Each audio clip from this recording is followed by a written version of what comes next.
Bismillahirrahmanirrahim. Assalamualaikum warahmatullahi wabarakatuh. Selamat pagi dan salam bahagia untuk semua. Bagi yang kelas pagi, selamat siang dan salam bahagia untuk kita semua untuk yang kelas siang. Alhamdulillah, puji syukur kita panjatkan kehadirat Allah Subhanahu wa taala atas limpahan rahmat serta hidayahnya. Tentunya hari ini kita senantiasa diberikan kesehatan, kita senantiasa diberikan kekuatan, kita senantiasa diberikan kemampuan, senantiasa kita diberikan umur yang panjang sehingga kita dapat berkumpul pada hari ini, ketemu dalam perkuliahan sesuai dengan jadwal, meskipun masih dalam nuansa perkuliahan daring ataupun perkuliahan online.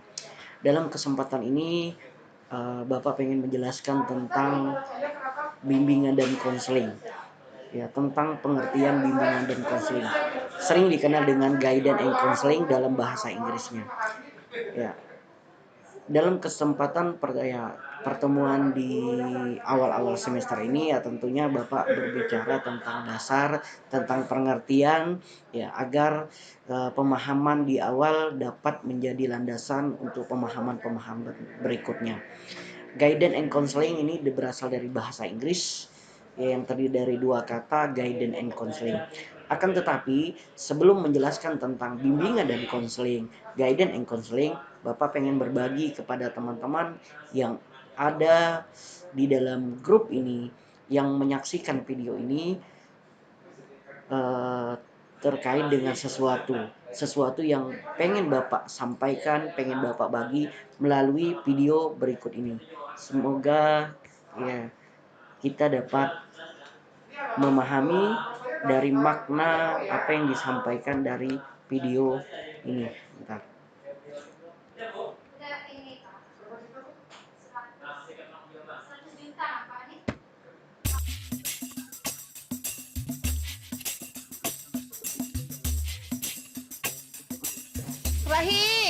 Rahim, tunggu Kak Nak. Udah anakku, Rahim, makan kau dulu Nak. Buru-buru kau mah, terlambat kau ujian. Rahim, makan kau dulu Nak. Dede, mana ini anak sudah capek-capek masak.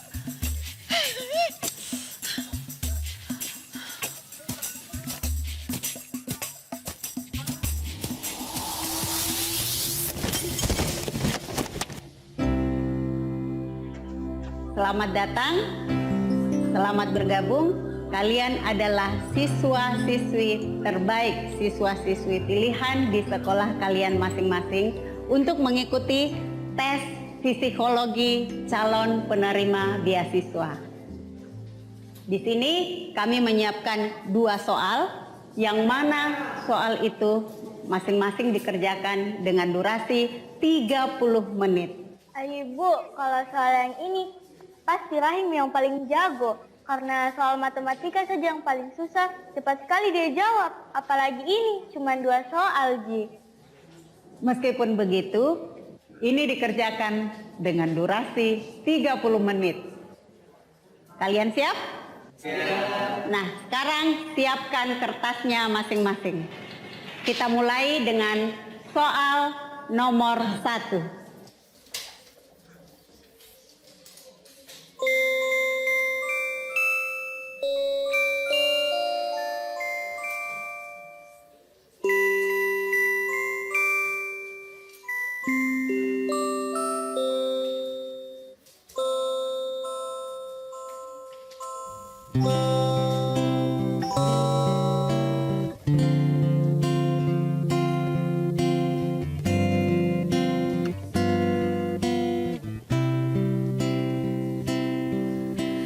Teringatku hadirmu Bunda,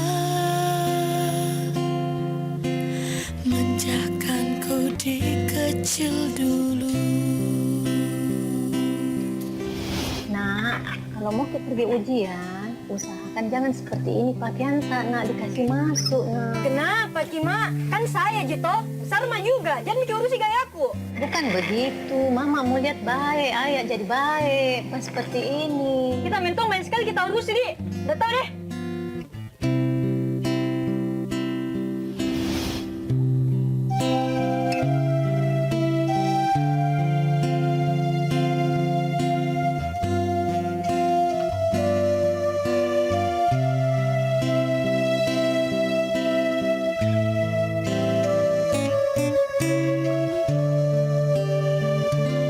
Apa kita makan itu, Mak? Nggak boleh Ki makan daging. Ingat Ki apa kata dokter? Darah tinggi Ki, kolesterol Ki juga. Sedikit jenak mau dikurasa kau Ini Mama kalau dikasih tahu, nama sekali mendengar. Demi kebaikan Taji juga, Mak. Pokoknya nggak boleh Ki makan ini. Sampai ke pulang ujian, kita nggak boleh makan ini.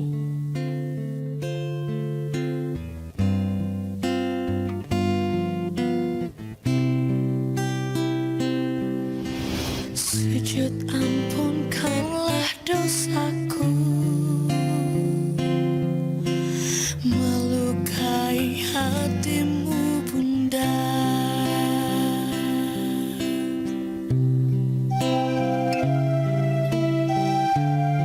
Oke anak-anak, waktunya sudah habis.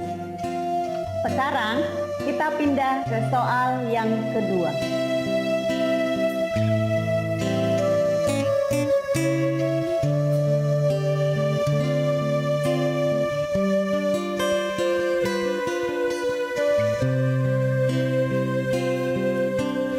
Apakah tergetar hatimu?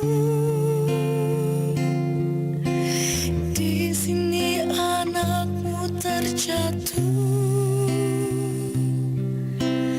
Tak ada tempatku mengadu.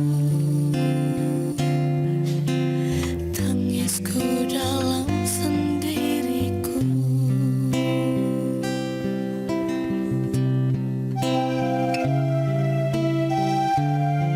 Kenapa dia pulang?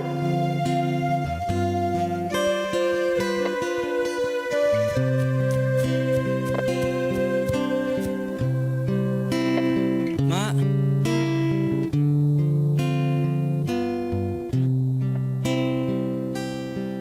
Mama. Tak ada setulus cintamu, tak ada seteduh pelukmu. Sujud ampunkanlah dosaku, melukai hatimu bunda. Mama.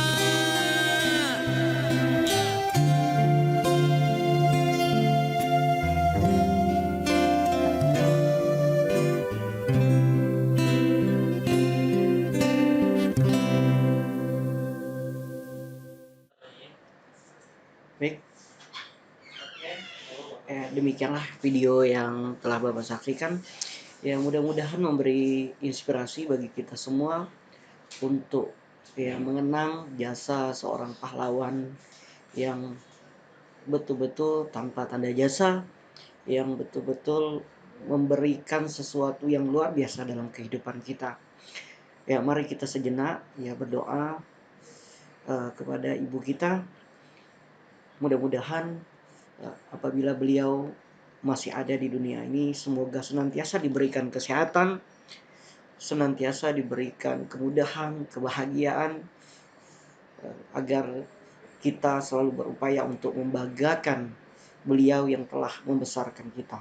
Kalaupun yang sudah mendahulu kita, yang sudah meninggal dunia, kita berdoa kepada Tuhan yang Maha Kuasa, kepada Allah Subhanahu wa Ta'ala, agar dilapangkan kuburnya, diampuni dosa-dosanya, dan diterima di sisi Allah Subhanahu wa Ta'ala. Amin. Mudah-mudahan video ini memberikan makna kepada kita untuk selalu dan selalu mendoakan dan berbuat yang terbaik kepada kedua orang tua kita, khususnya ibu kita. Baik, itu hanya intermezzo yang merefleksikan dalam mengugah semangat kita untuk terus semangat belajar dan ya terus melakukan sesuatu yang terbaik untuk kita, keluarga kita, dan untuk semuanya. Nah, terkait dengan bimbingan dan konseling, Bapak pengen menjelaskan bahwa bimbingan dan konseling di sekolah khususnya tidak lepas dari yang namanya sosok guru bimbingan konseling yang sering dikenal dengan guru BK. Nah, sampai saat ini ya tentunya melalui video ini, melalui ya via online, meskipun tidak secara face to face Bapak bertanya kepada kalian, tentunya Bapak pengen ya melalui video ini bertanya secara langsung, apakah Anda pernah kenal dengan guru BK? Atau ada yang pernah dipanggil seorang guru BK gitu?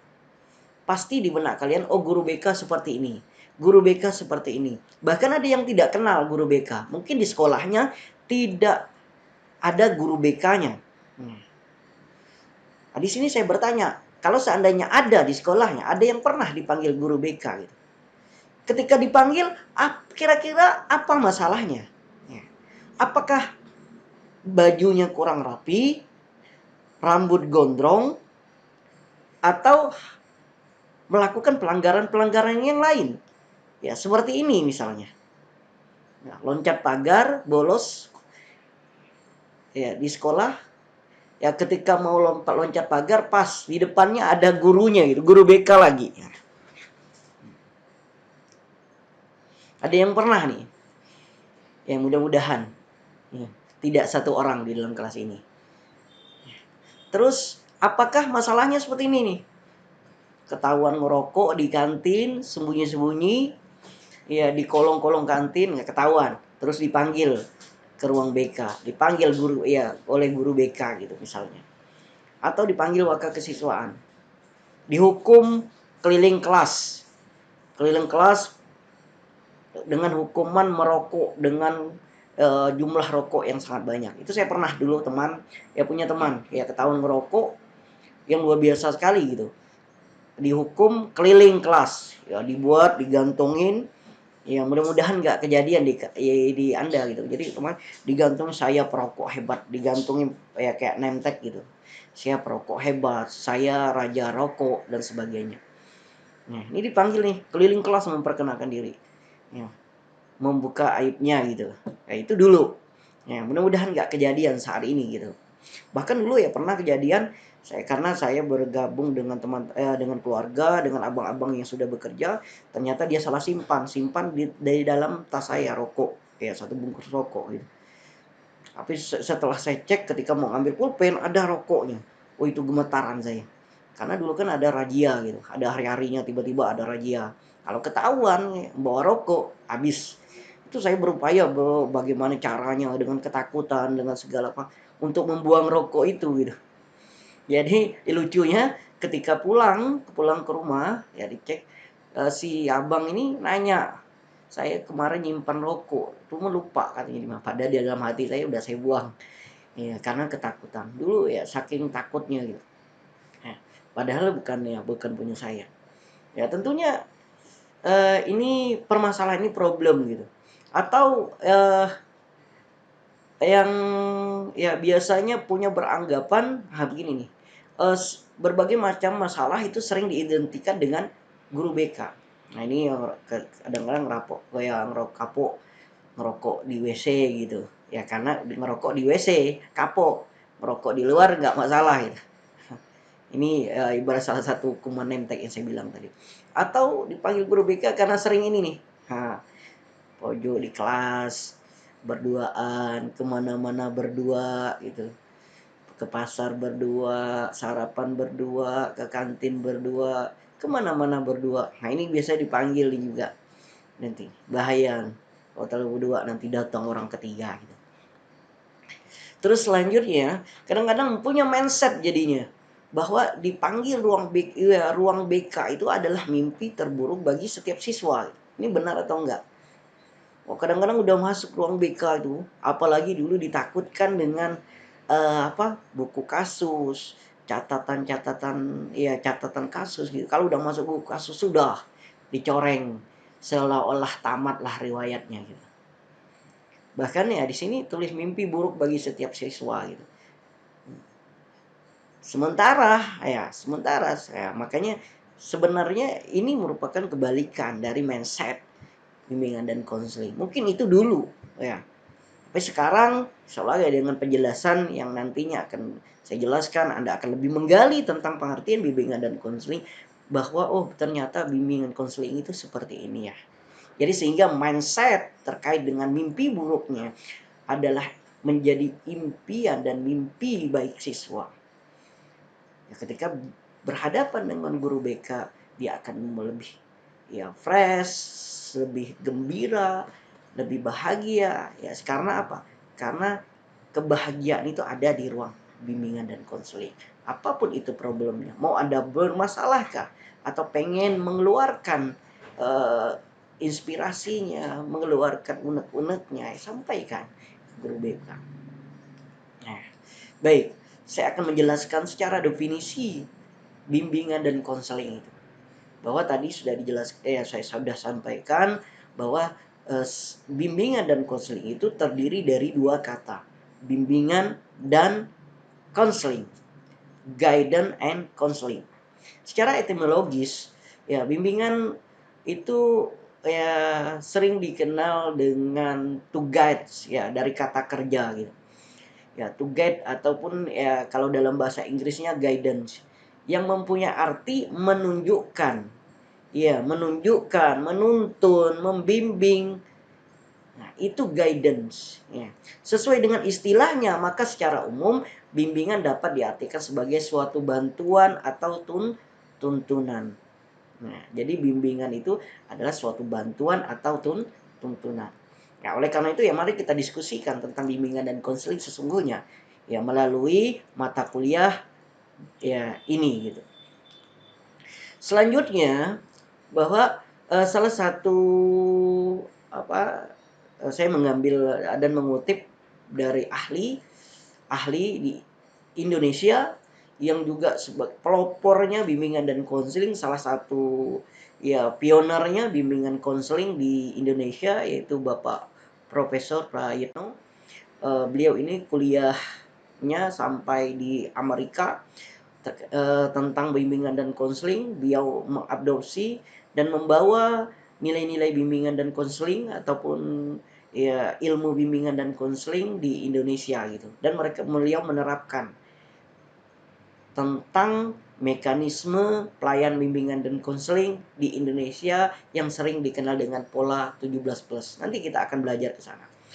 Dalam langkah awalnya beliau mendefinisikan bimbingan adalah proses bantuan yang dilakukan oleh seseorang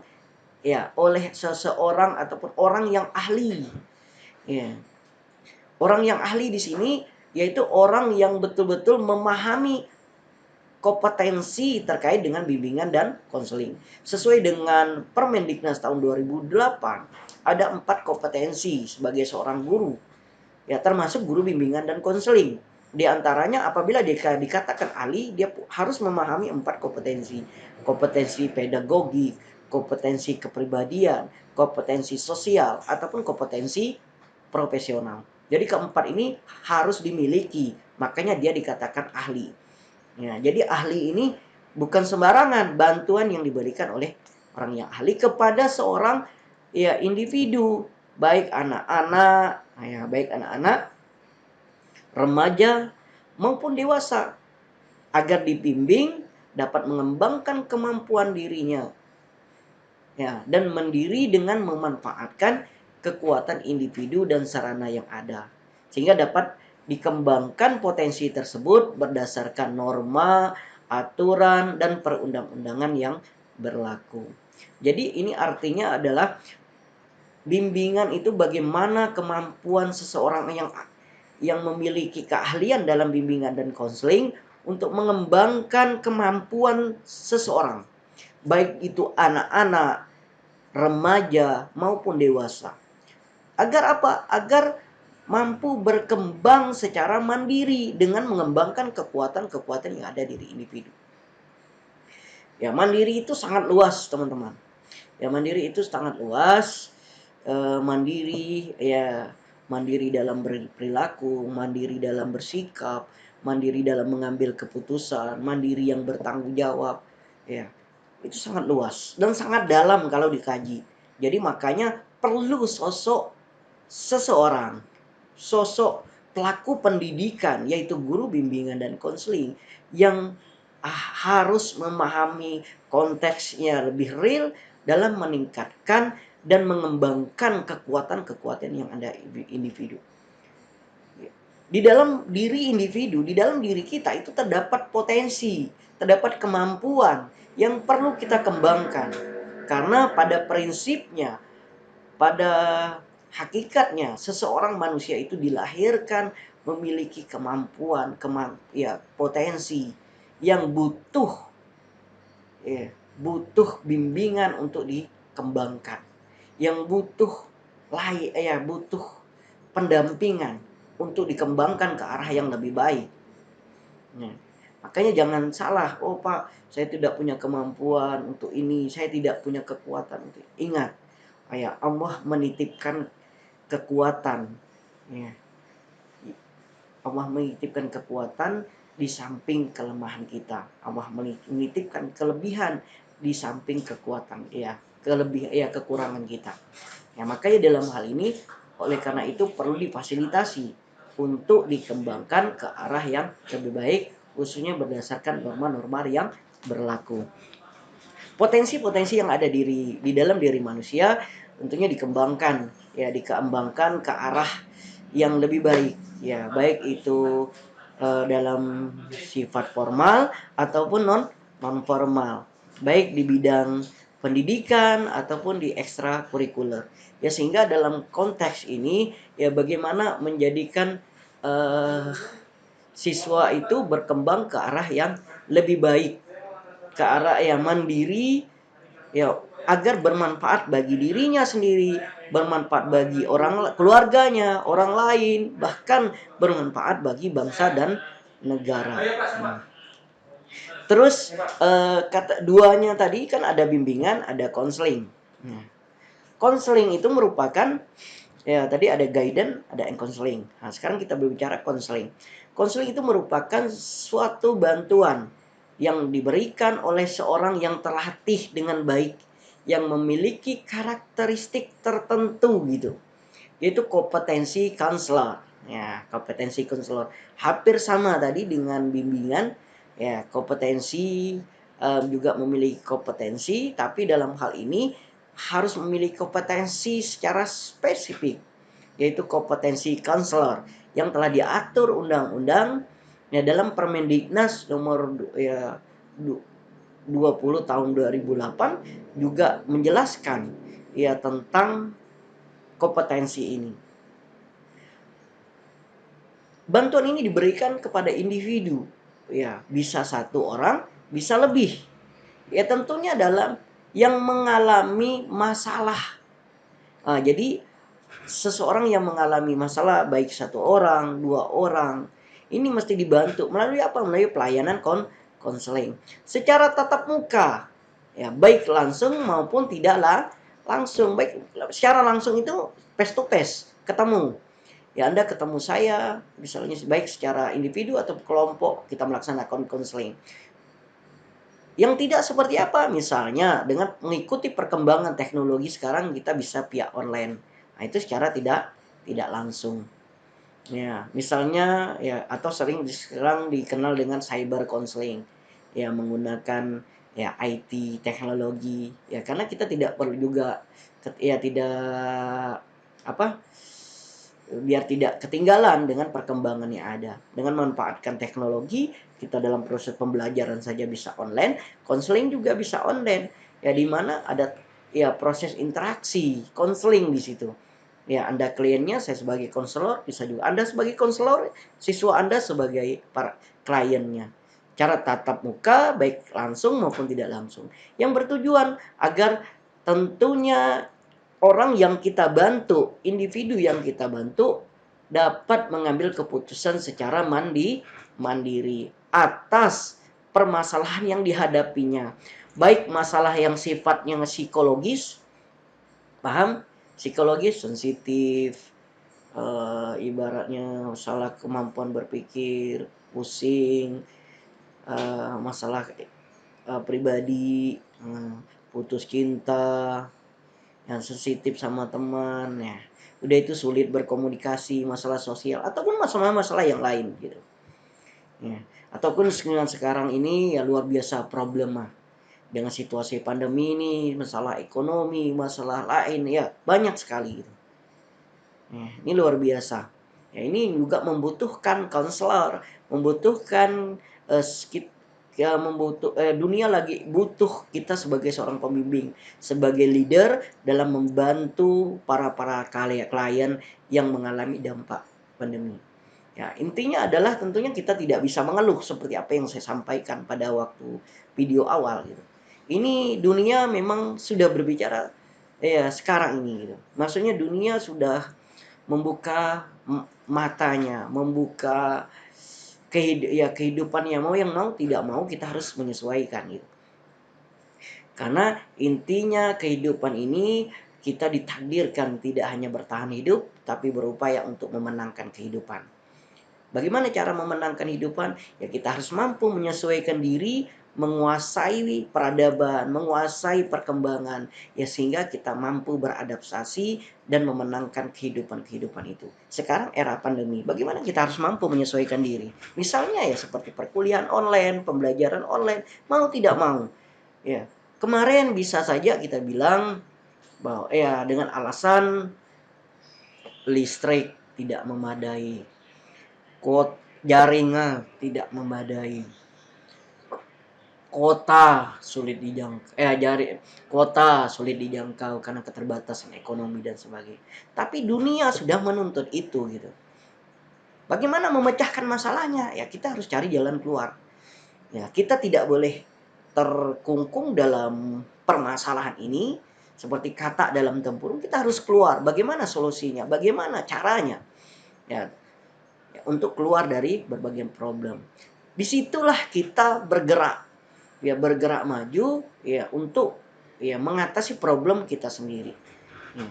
Terkait dengan konseling ya tentunya bagaimana kita menjadi leader, tauladan untuk memecahkan segala permasalahan yang ada dan yang dialami para klien-klien kita.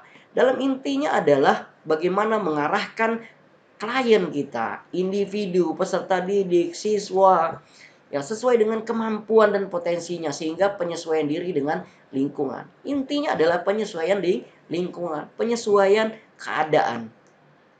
Ya, saat ini saja ya terjadi misalnya problem dan sebagainya. Intinya ada penyesuaian. Kalau kita mampu menyesuaikan diri itu tidak terjadi problem. Nah, beginian halnya yang terjadi di dalam ya, peserta didik. Yang terjadi pada anak didik kita. Ya. Oleh karena itu dalam penegasan ini ya bahwa antara bimbingan dan konseling ini suatu kata yang berbeda dan maknanya sebenarnya hampir sama, akan tetapi konseling lebih pada spesifik permasalahan, sedangkan bimbingan ya baru pada fase ya pencegahan, pemahaman. Ya. Tapi dalam konteks ini keduanya saling berintegrasi, saling berkaitan. Makanya sering orang ya ahli mengatakan bahwa bimbingan itu adalah pisau bedahnya konseling. Setelah diberikan bimbingan, setelah diberikan pemahaman, pencegahan, masih saja ya terdapat problem, makanya konseling. Nah, akan tetapi bimbingan masih sifatnya sederhana, masih sifatnya pemahaman konteks ya preventif, fase pencegahan, fase pemahaman. Tapi kalau sudah konseling itu sudah fase kuratif, fase pengentasan masalah. Tapi kedua ini saling berhubungan. Oleh karena itu, dalam kesimpulan dalam pertemuan ini, dalam video ini, saya ingin menyampaikan bimbingan dan konseling, guidance and counseling merupakan bagian yang integral yang tidak dapat dipisahkan. Tapi saling melengkapi, saling menutupi, saling mengisi, dan sebagai inti dari kegiatan dalam rangka memberikan layanan kepada orang lain yang memerlukan. Jadi bimbingan dan konseling merupakan suatu bagian yang tidak terpisahkan. Ya, makanya sering disebut dengan guidance and counseling, bimbingan dan konseling. Ya. Tapi dalam definisi tadi sudah saya jelaskan, dalam konseling juga saya juga uraikan, ya. Tapi nilai output learning outcome dari bimbingan dan konseling ini merupakan bagian yang saling melengkapi, tidak dapat dipisahkan, saling mengisi, saling menutupi. Apabila tidak berhasil secara bimbingan, maka di konseling. Ya, sebelum diberikan konseling, dibimbing dulu, diarahkan dulu, agar tidak terjadi problem-problem yang menjadi prediksi di masa yang akan datang. Ya, sekian dari pertemuan ini ataupun video yang saya sampaikan ini. Mudah-mudahan bermanfaat. Akhir kata, wabillahi taufiq wal hidayah. Wassalamualaikum warahmatullahi